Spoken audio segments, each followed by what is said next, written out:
Hello दोस्तों, स्वागत है आपका हमारे इस चैनल सफरनामा बाय खबरदार पर। आज हम बात करने वाले हैं भारत के युग पुरुष की, जिन्होंने आज़ादी की लड़ाई को एक नया मोड़ दिया था। आज हम बात करने वाले हैं भारत के वीर सपूत नेताजी सुभाष चंद्र बोस की, जिनकी रगों में देशभक्ति का खून बहता था। नेताजी का जन्म 23 जनवरी 1987 को उड़ीसा के कटक में हुआ था। उनके पिता जानकीनाथ बोस कटक के एक मशहूर वकील थे और उनकी माँ का नाम प्रभावती बोस था। उनके परिवार में उनके 13 और भाई बहन भी थे। बोस बचपन से ही पढ़ने में काफ़ी अच्छे थे।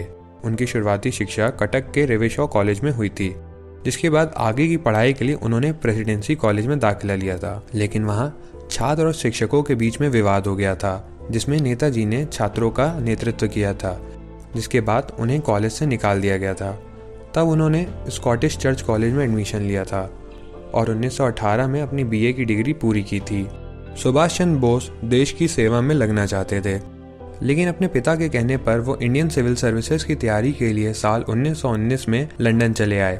यहाँ उन्होंने फिट्स विलियम कॉलेज में एडमिशन लिया और साल 1920 में हुई इंडियन सिविल सर्विसेज की परीक्षा में चौथा स्थान हासिल किया। लेकिन ज्वाइनिंग के एक साल बाद साल 1921 में उन्होंने अपने पद से इस्तीफा दे दिया और वह भारत वापस आ गए। भारत वापस लौटकर वो इंडियन नेशनल कांग्रेस में शामिल हो गए और गांधी जी के कहने पर उन्होंने देशबंधु चित्तरंजन दास के साथ काम किया। नेताजी की लीडरशिप और क्रांतिकारी विचारों के चलते उन्हें साल 1925 में जेल भेज दिया गया था, जहां उन्हें ट्यूबरकुलोसिस की बीमारी हो गई और बाद में उन्हें रिहा कर दिया गया था।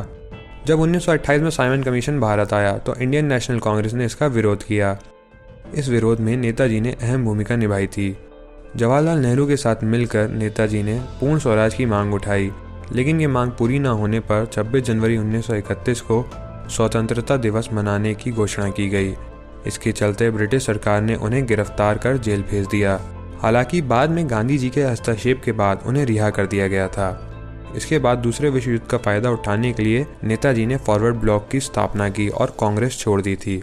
उनकी क्रांतिकारी गतिविधियां देखते हुए ब्रिटिश सरकार ने उन्हें नजरबंद कर दिया था। लेकिन साल 1941 में पठान का भेष बनाकर वह कलकत्ता से भाग आए और बाद में भारत को अंग्रेजों से मुक्त कराने के लिए हिटलर के साथ मिल गए।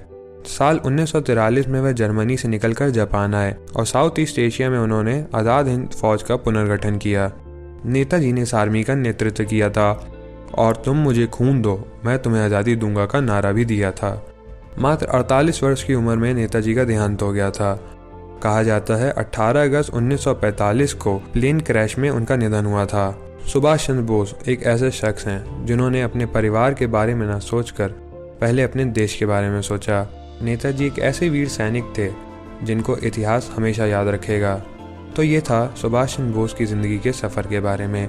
अगर आपको ये वीडियो अच्छी लगी हो तो इसे लाइक करें और चैनल को सब्सक्राइब करें, और साथ ही में हमें कमेंट में बताएं कि आप आगे किन किन शख्सियतों की ज़िंदगी के बारे में जानना चाहेंगे। Thank you.